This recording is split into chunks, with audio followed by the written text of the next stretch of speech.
According to the Taliban administration, over 2,400 people were killed in earthquakes in Afghanistan.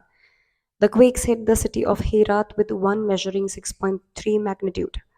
More than 9,000 people were injured and over 1,000 houses were damaged or destroyed.